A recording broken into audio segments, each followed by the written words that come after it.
Hey everybody, and welcome to day 5 of the almost daily coaches vlog. Today we are going to get into fixing your kettlebell swing.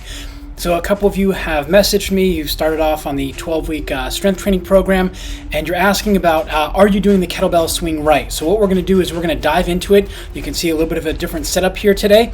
Now, things to make notice of as we've gone through the last couple of days, tried to help repeat some things. Two of you have messaged me and said, why are you repeating so much in each of your live streams? Just say it once and then move on. That's it. The reason we repeat it is just like a training session that we have together. There are certain key items that we want to make sure that we're repeating 2 to 4 times to make sure we kind of drill it in just a little bit. Is it a tiny bit annoying? For some people, yes, especially if you're very attentive and you're listening, but this is really important and part of the coaching process that we have here. So what we're going to do today is we're going to go over the kettlebell swing, and we're going to look at a 12 kilo kettlebell swing, and we're going to go over how to fix your kettlebell swing for power production as opposed to just quote unquote getting it done.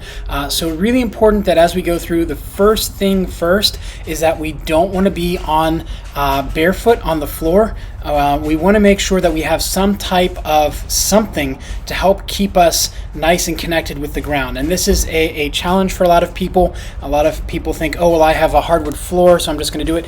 We need to have a yoga mat.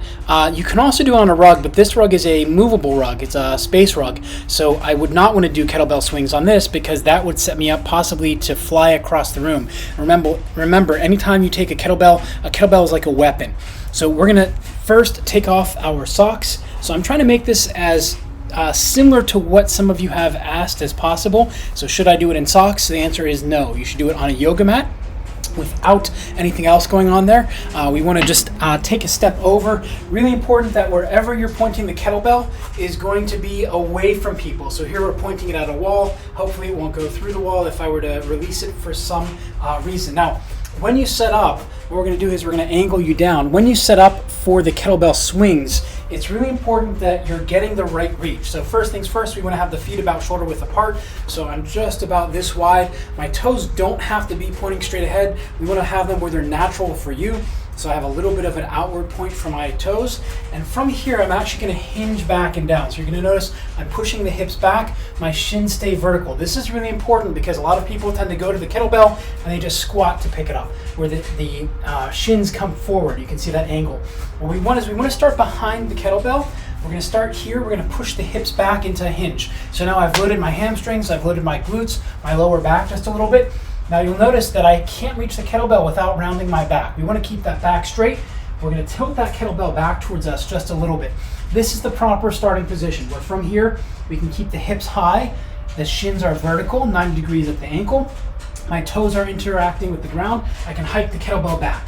So this is just a kettlebell dead stop start. So Mark Rifkin actually made these part of his regimen for some of the athletes and people that he coaches. This is a great way just to work on getting the load for the kettlebell right. Okay, so it's a dead stop start. So you can start from here. The point is we want to keep the hips back. We don't want to have you rounding forward and then moving your butt. We're just practicing on moving from the shoulder, loading the hamstrings and the glutes. Now, one of the mistakes a lot of people make here is that as they go to begin their kettlebell swing, they let the back round and they think that the kettlebell has to come as far back as possible. So they get into a kind of high shrug position, which is one of the things we actually want to avoid doing. We want to try and make sure that as you're going through this, we're keeping the chest high and moving from the shoulders and from the hips only. Now, the next thing we want to look at is we want to start off with a pop. So once we come up, we're going to push our feet into the ground. We're pushing the feet down using the glutes and the hamstrings, and we're popping at the top. So as we pop, we're actually bracing the midsection and squeezing the glutes at the same time. So we're kind of creating a lock in between the two, right in through here. We don't want to have the hips come forward and sway back. This is a common mistake we see a lot of cyclists do, and triathletes as well, is they kind of arch their back to get that extension at the top, which is not what we want. We want to put the force straight down into the ground, pop, pop. And we're letting the hips do the work. So my arms are going to be nice and relaxed. My arms aren't going to be lifting the kettlebell and doing this. This is one of the mistakes a lot of people make as they're thinking about getting kettlebell power, or using the kettlebell rather for power on the bike or for the run, is that they're so focused on going up in weight, they're not paying attention to how they're producing that force down into the ground. So a large part of the kettlebell exercise for cyclists and triathletes is actually teaching you to be able to put that force down into the ground using the glutes, hamstring, and abdominals to lock everything together and put that force straight into the ground. So we're gonna start off here. We'll do a set of 8 to 10. This is a 12 kilo kettlebell, not super heavy, not super light for me at this point. We're gonna start off here. Remember, the hinge is back, shins are vertical, pop back, push, push, push, push. So you'll notice the kettlebell is kind of stopping midair, and I can let my hands go off the kettlebell. I'll fix the camera in a second. Coming back and then down. So I'm going to put the camera back up. I want you to see that the kettlebell actually gets some momentum behind it, and I can actually let go of that kettlebell and it keeps going. I'm not going to demonstrate here not using your hips properly, because what will happen is the kettlebell will fall. We have ceramic tiles, which means that we're going to be out a couple $100 if not more, so we won't do that. But when you're doing the kettlebell swing, we want to avoid the kettlebell kind of pulling you forward and lifting your heels off the ground. When we're going through the kettlebell swing, all of the momentum is coming by locking the rib cage and pelvis together through the obliques, as well as getting the glutes and hamstrings to do most of the work. So take a look at how long I can take my hands off the kettlebell. The kettlebell keeps coming up, so I'm not pulling with the shoulders. If I were pulling with the shoulders and I let go, the kettlebell would fall and I'd have to catch it on the way down. What we want to do instead is produce that force where it's carrying forward. So I'm thinking about pushing down into the ground, pop lock with the midsection, and then letting everything stay nice and stiff and focusing that energy down into that handle. Boom. So the lats and everything are letting that focus down into the handle. So it looks a little bit like this. Pop. Get 2 or 3 reps. Pop. Pop. Pop. I'm not using my shoulders at all. Pop. Pop. Pop. And if we were in a gym setting, I would be a little bit more aggressive with releasing, but again, I don't want to break those ceramic tiles because they're really expensive and the landlord would not be happy, nor would our neighbors downstairs. So do you see that difference as opposed to using the shoulders or trying to just muscle through the movement, which would look something like this? The kettlebell is going to kind of die and pull me back a little bit because I'm trying to muscle it. You can see the kettlebell kind of moves differently, and then this is using the shoulders too much, is here, where we see those shoulders come up. So these are ways we don't want to do. This is where recording yourself with your phone or with your computer, like we're doing here today, can be really useful.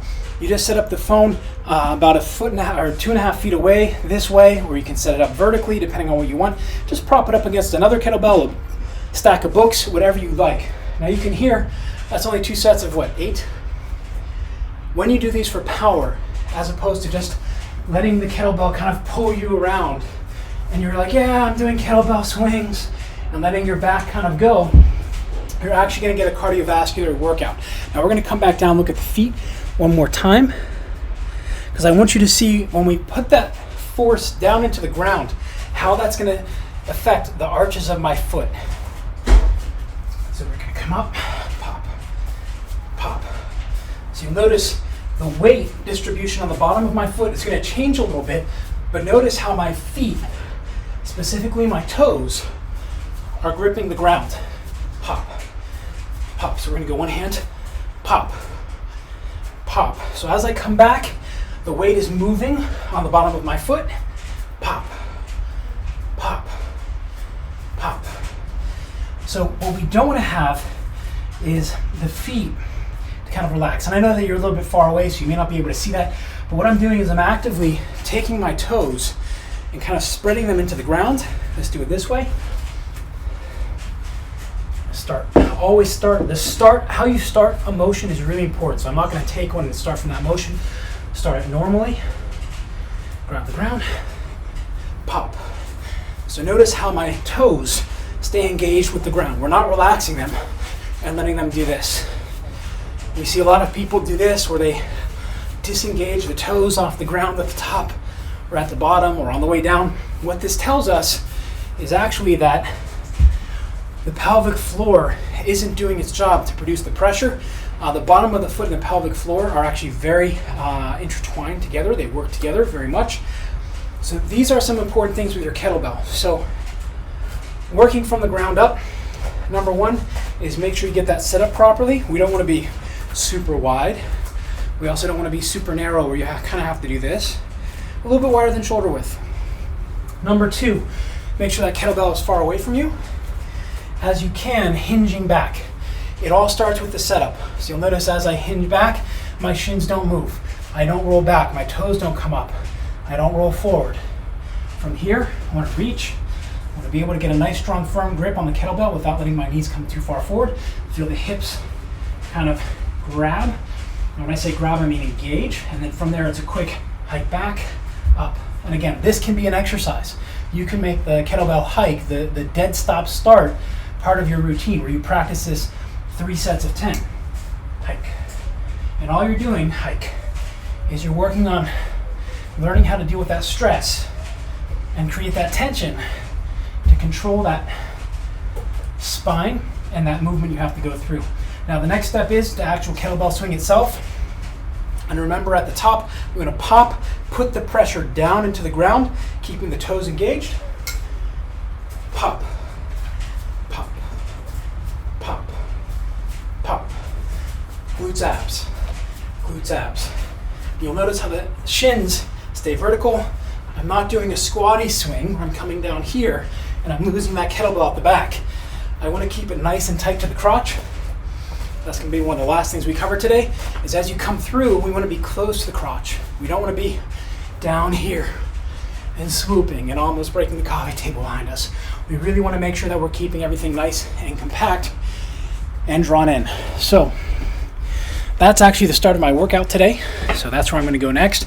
I'm going to go through and actually do my own little bit of kettlebell swings. And now, as I go through, I'm going to focus on my breathing. This is another thing we talk about, crocodile breathing. We talk about hands over head breathing. So sitting tall, 360-degree breath.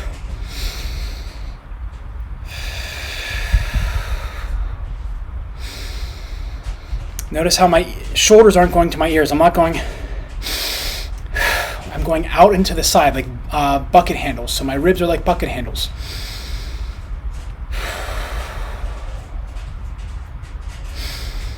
And now my heart rate, I can actually talk to you guys.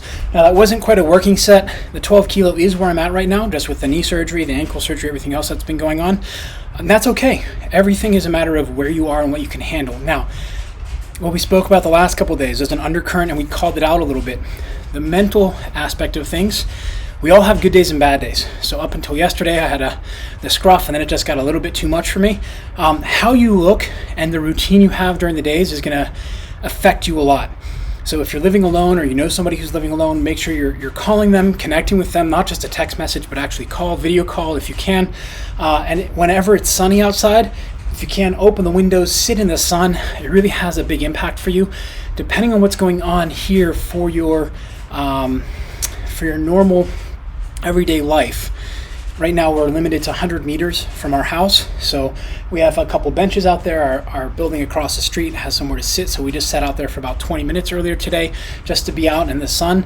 We walked around the block a little bit. It's a short block, so it's probably about 110 meters, but it got us out and moving, and that's something to remember. Even if you're training with kettlebells at home or you're doing TRX, getting out of the house within reason. Now, of course, keep the social distancing. That is one of the best ways we can help cull this and catch it and stop it. Well, we can't really catch it, but to stop it is to make sure you're keeping your distance from others. Please do not go over and start rushing past through people because you want to run or bike.